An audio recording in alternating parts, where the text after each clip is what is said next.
I'm Steve Mason, and I chair the Citizens Bond Oversight Advisory Board. Thanks for being here today.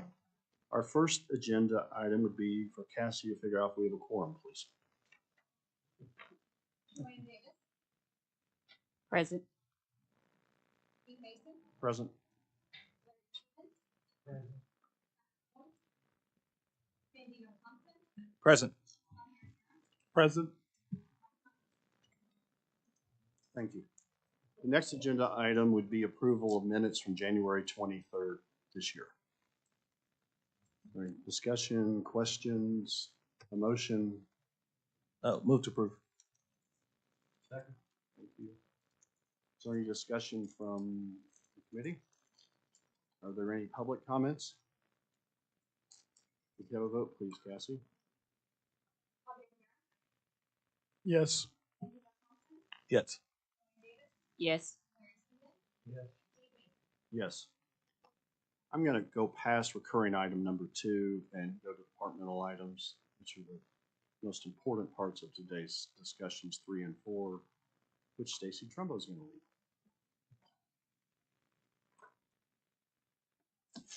lead. Okay, just a few items. As you're aware, the commissioners did pick a site, the Grand and 22nd site, as the primary site that we're moving forward on. They did pick a couple of sites as backups in case something goes south again, like it did on the airport. So we'll be running multiple parallel tasks there. As far as the primary site goes, the first planning commission meeting in Oklahoma City we can get on is April 25th. So we're going to get our application ready to turn in for April 25th. Hey, Stacy, is the county doing that or the seller? The seller, he has the standing to do that. We don't own it yet, so we've already started the appraisal on the land. Maybe see something on that about mid-March. I've got a schedule to do some environmental work. I haven't done that yet, but that's another piece of the puzzle. There's a lot of work that has to be done once you actually pick a site that people forget about. Also, what's important today, you're going to hear from HOK, the schematic design, which is really the concept design for this facility in general. Not a lot of detail to it, but it was attached to your agenda. So hopefully you've looked at it, and if not, you can look at it at your leisure in the coming days. It's important that we get everything in there that you want and like you want it, because once we get an approved schematic design, that is what Flintco will price. It'll be our first price of what this thing's really going to cost in a big picture sense, and that tells us kind of where we're at. So this is a very important piece of the puzzle that we're getting ready to go through. So I'll turn it over to them for the presentation unless there's other questions.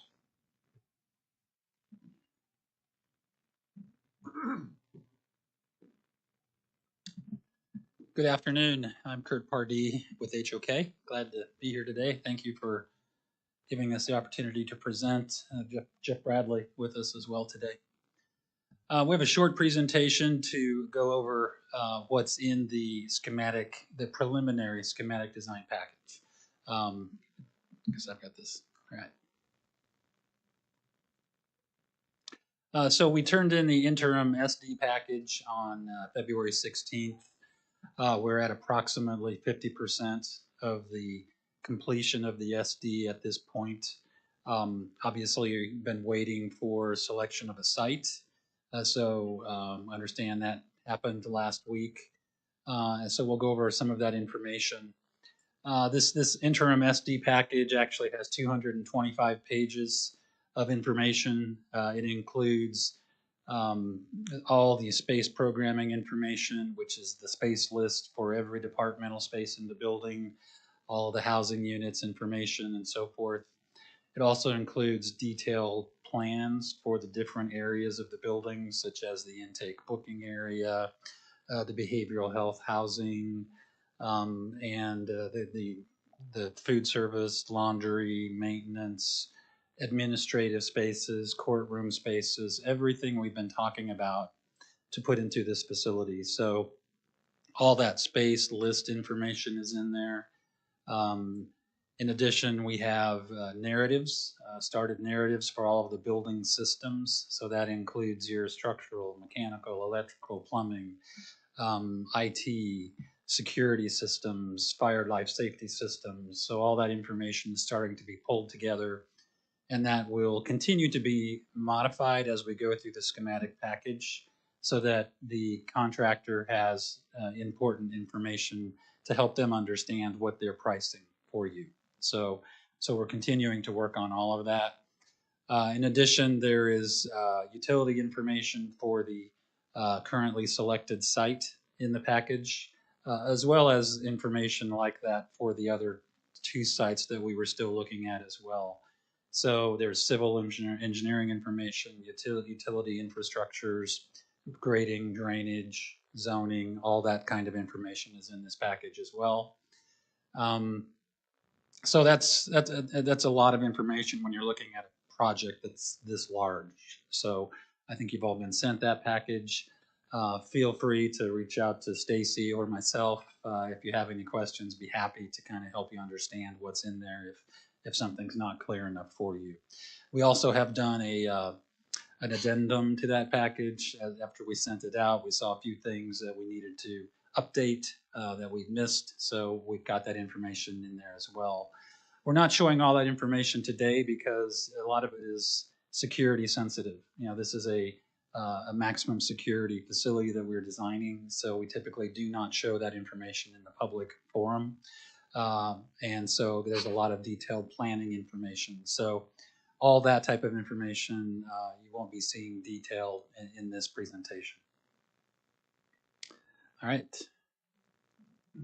So the space program document looks a lot like this. There are a lot of pages to it. This is really the summary of that document. It lists all the different departments that are in the building, the amount of square footage, and then if you went to each of those departments, you would see the list of office spaces or the list of you know, central control space or housing space, depending on which department you're looking at. The program also includes the number of beds that we're looking at in this facility, and I'll go into that in a little more detail further into this presentation. So there's a lot of information here. We've been meeting individually with the different departments throughout the schematic process so far, and we're continuing to do that. We'll be back, it looks like next week, to have another round of meetings with the jail administrative staff, the turnkey, the healthcare provider staff, and talking about the individual spaces that they are going to operate. During the schematic phase, it's really important to understand and really to help make sure that the operators understand what's going to be in the building. And then we have the planning documents that are in this package as well that help them see how they're going to operate the facility. So we run that by them. You know, we do our best practice layouts, you know, what we've seen done elsewhere, and then applied that after discussions we've had with them in the schematic phase so far. Then we bring that back and we review it with them. So we'll be doing that next week.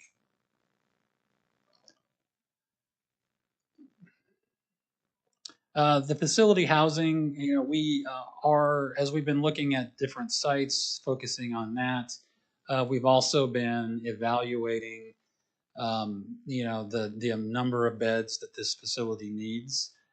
We still have not decided on exactly how many beds to build in this facility. We've been looking at anywhere between 1,800 and 2,400 beds. As you know, in the past, there's been huge, you know, change in the number of inmates that have been housed in your detention center here in Oklahoma City. And we've recently seen those numbers drop significantly. And so we're monitoring that. The county is sending us information on a daily basis in terms of how many people are in their facility, what types of folks are in there in terms of classification, whether it's minimum, medium, or maximum, behavioral health components, medical, all that information. So we're taking that information and incorporating that into the housing developments. So of the 1,800 to 2,400 beds, we have about 368 specialty behavioral health beds, and that's due to the large behavioral health population that we're seeing.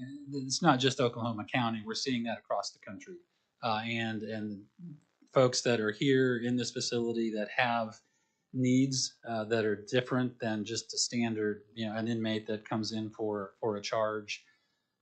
These folks will get some additional treatment while in the facility to help them maintain their behavior health. So more natural light, a little bit more space for counseling and things like that. It really doesn't increase the overall square footage of their area. It just changes the way it's designed so that it works better for them while they're here.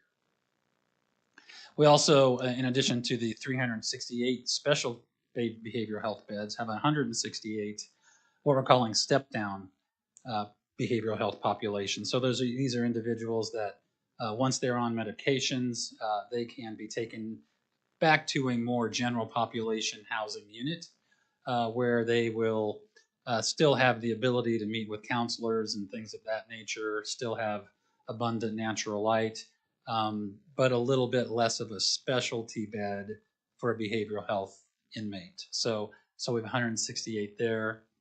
And then, of course, we're focusing also on the diversion behavioral care center.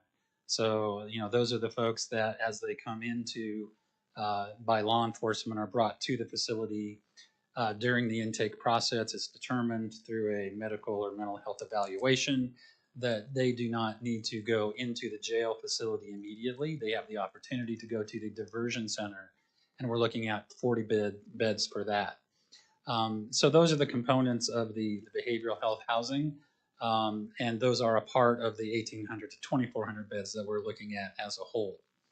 It's important to note also, as we've looked at all the different sites, as we're looking at the design currently, we're planning for expansion. So, for instance, if we had ended up at 1,800 beds or 2,000 beds, there would always be space for the county to be able to add in the future, as opposed to what you have now, in a tower layout where it's a tight site and there's really no space for expansion to the extent that you need to. So we're looking at that as well. So Kurt, the bottom three numbers below the 1,800, is that more than your recent facilities like Wichita Falls and Nashville? Do we need that many? And if ultimately we don't need that many, can they be used for the general population? It is about the same as the newer facilities, such as the Nashville facility that you all toured in terms of the percentage. And then the 168 step down units is very similar housing wise. Its location in the facility makes it easier for those individuals to see counselors and medical care. And so that's important. So we're trying to locate them more than anything closer to that component. The housing itself is not wildly different from general population housing in that 168 beds. The 368 is what we're seeing across the board. I believe that's it's a little below 20% of the overall housing count is where we're expecting it to be for the specialty behavioral health beds, and that's very normal these days. And those number of beds are being used in these other jails? Yes. They're being occupied? Yes. And if The behavioral care center is the piece that you saw at Nashville that was slightly different, where those are not individuals that are being incarcerated. Okay, those are individuals that are being diverted from going to a jail cell or a secured cell and kept out separate from the jail population. So that's the ARPA funded facility. Thank you. How many beds do they have there for that? In Nashville, I think they had right around 60. Yeah, so it's a little less than that. So why are we so much more than 60?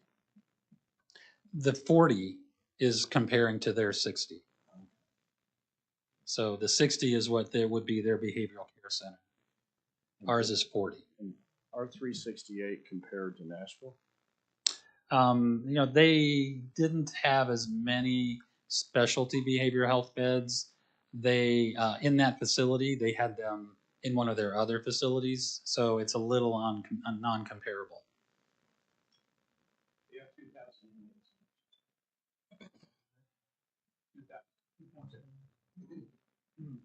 And can we, if we don't need that many, we don't need the 368 in the future, can some of them be used for general population? Oh, absolutely, yes. Thank you. Mm-hmm.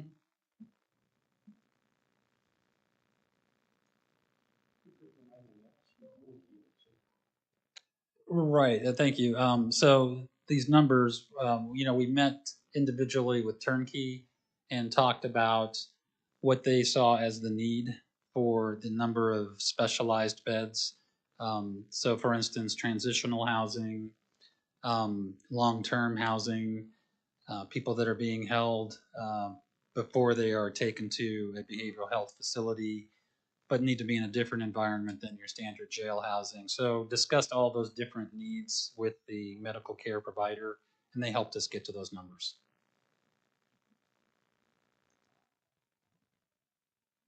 So this drawing is really a massing diagram. It's I think we showed one like this that was similar to this when we were looking at the Stockyard site a couple of months ago. So this is kind of airlifted and put on top of the site at 22nd and Grand. And so you begin to see, we're showing an entrance coming off of Grand Boulevard. The yellow is really the public areas for the facility. That's the lobby. The courtrooms would be in that area. The administrative space that's accessed by the public are in that yellow piece of this. So that's really the front of the building. That'll be a 2-story space. Next to it is inmate services, which consists of some specialized classroom spaces for inmates. And over on the other side is staff services. It's going to be adjacent to staff parking. That's where staff would come in the morning. They would get their gear for the day. They would have a meeting, decide, which housing unit they're going to. There will be a break room here. There will be a workout space, locker rooms, areas specifically for staff. A part of this facility is to begin to make a nicer facility for staff so you can retain staff. The facility right now has a huge issue with keeping individuals that you're hiring, training, spending a lot of money training, and then, they leave. That not a great work environment. And so part of a way to make that better is to provide better staff services for you. So we're providing those in that space. The blue is the general population housing. So that's the bulk of the housing in this facility. So that's your general population from minimum security, medium, and maximum security. Single cells, double bunk cells. Some cells will be 4 or 8 bunks. We're doing a lot of different options there, depending on the classification of the inmates that come in. Is the lock supply in your rectangle or outside? It is outside. We kind of, like I said, airlifted the design and put it on this site. It needs some modifications. There's plenty of space to make this building happen here. It slightly overlaps. I'm seeing it slightly overlap the lock supply site in the lower corner there, but it doesn't need to. And now that we just found out this site's really been selected last week, so now we're going to modify this and make it fit specifically to this property. Towards the rear, we have the behavioral health housing in dark magenta, the BH area. So that is your specialty services behavioral health housing area. The pink right next to that is the medical and behavioral health medical spaces, your clinical spaces, an infirmary. So those are kind of centralized so that they can serve both the behavioral health population and the general inmate population. So, that's located in pink. Adjacent to that is the intake area. So your intake, diversion space, booking areas are all in the orange there. And that's where detainees would be brought in by law enforcement, and they'd begin to go through the process. So there'll be a vehicle sally port over there. People would bond out and head towards the front of the building if that's an option for them. So a lot of detail will be going into the layout of that space. And then on the front of that, in like a light purple, is the behavioral care center. So these are the non-incarcerated behavioral health individuals. That's the 40 that we talked about. That space has a little more medical space, and the rooms are slightly larger, and so that's the area that will be in. And those are the components of the facility and kind of how it's laid out. Again, this will be changing as we now fit this to this piece of property. Kurt, I have a question. I'm assuming that the behavioral care center is far enough from the rest of the facility that we meet the requirements from the ARPA funding. Oh, yes. Minimum of 30 feet between that facility and the rest of the facility. So there will be some outdoor areas for patients if they're in there and things. So it'll definitely be separated. Yes. Thank you.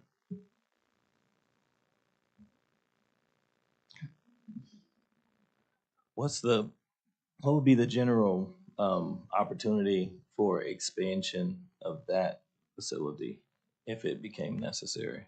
So yeah, the way this one's laid out, we had space at the end of the blue on the left. That was expansion right over there. You could add another almost 600 beds there if needed. But this is laid out for 2,400 already. Yeah. So I guess so. yeah. Sorry, I'm asking if the behavioral care center, which is the unincarcerated space, are we now sort of proactively anticipating being able to expand that should it become necessary? We are set up for that. For instance, right now it's like there are really 4 compartments there.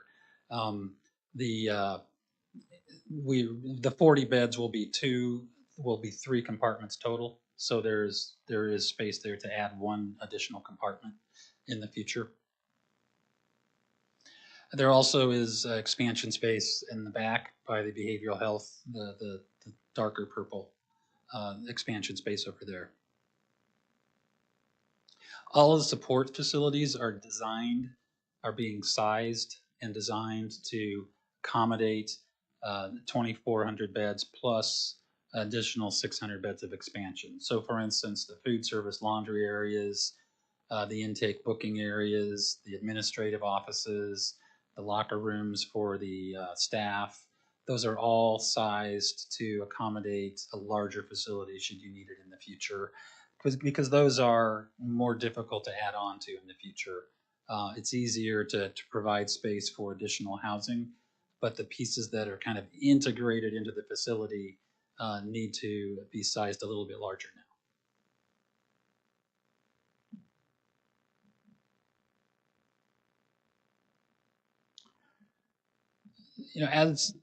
This slide really just wanted to kind of talk a little bit about, the behavioral health components of this project. That's gotten a lot of attention, and rightfully so. But it's really important to pay attention to the design attributes of this project. So first and foremost, for the behavioral health individuals, getting abundant natural daylight into the housing will be important. So, we're really focusing on that as we start to lay out the housing units and look at how we're going to get natural light into the facility, but also do it in an efficient, cost-effective way is really important. So we're focusing on that. The next thing is acoustics. If you were to go into your existing jail and go into one of the housing units when a lot of the inmates are in the day room, it's loud. It's a difficult place to be. So incorporating acoustical surfaces where possible to reduce reverberation so that it's not so loud in those areas really helps those that are receiving behavioral health treatment. Providing a connection with nature, this really goes to providing a more normative environment. Using just different colors of paint, murals where possible, and if we can provide some areas within the facility that are are green areas, so that when people walk by the corridors, whether it's officers or inmates, it's a better place to be, it's a better place to work, and it's a better place to be incarcerated, so that when they are released, they recidivize less. That's really what this is all about. And lighting, circadian lighting, and that's for powered lighting, providing lighting that is less fluorescent and less LED white, and is adjustable, so that it provides a better overall indoor environment. And of course, air filtration is important, providing clean air, less contaminants, using low VOC components when we're building the facility, so that it's high quality air for those that are in there all the time.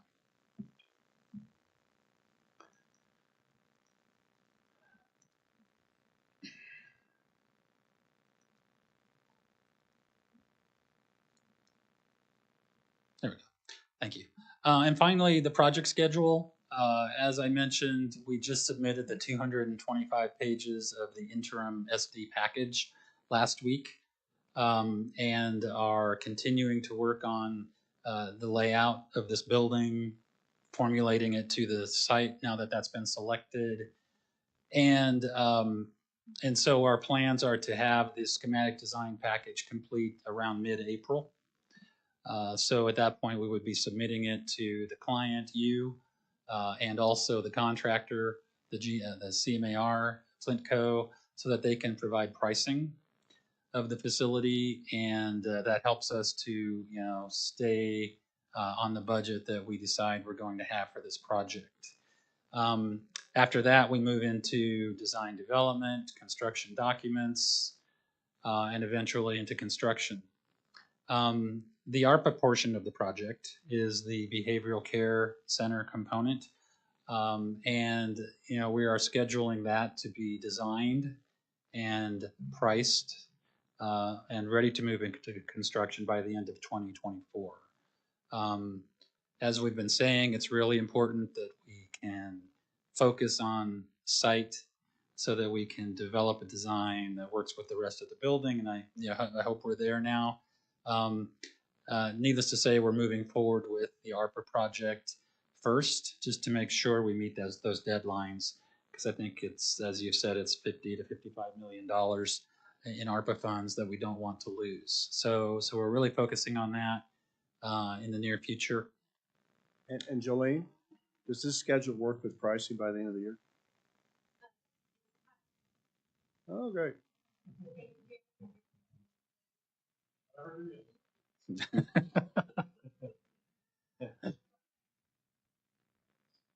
I think it will take a lot of close work with Flintco and the HOK team as we move forward to make sure we get there.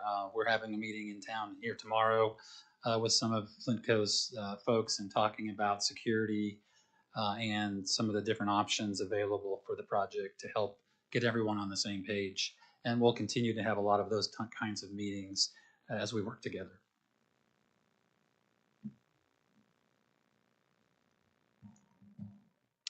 That's all I had for the presentation. Any other questions? No, that was very well made. Thank you very much. Are there any public comments? And Cassie, you sent this to us a few minutes ago, so it'll be in our inboxes. Thank you. Do we need action, Stacy? Do we need to approve it so you can send it to the commissioners? Do they need to approve it or anything? Okay. Do we need a motion for that? Okay. A motion to that effect? Is there a second? A second. Is there any discussion on the board? Any public comment? Cassie? Yes. Yes. Yes. Yes. So Stacy, are we done with 3 and 4 HOK on our agenda? Anything else? Okay, thank you. We'll return to 2 now. Is there any discussion of possible action regarding our project? Stacy, I know we'd love an update on the Flint Code process. Jolene was kind enough to sign her document today. It'll be on the commissioners' meeting on Monday for approval of their just pre-construction phase of their contract. And they'll work under that for most of this year, and then we'll amend their contract to include the actual construction at the appropriate time. So went very well.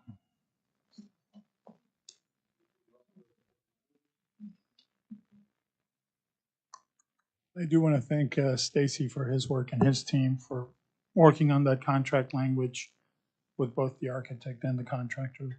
Great big steps. Thank you. You know, that's a good point. I think Stacy, just the work he's done on all of it, we very much appreciate it.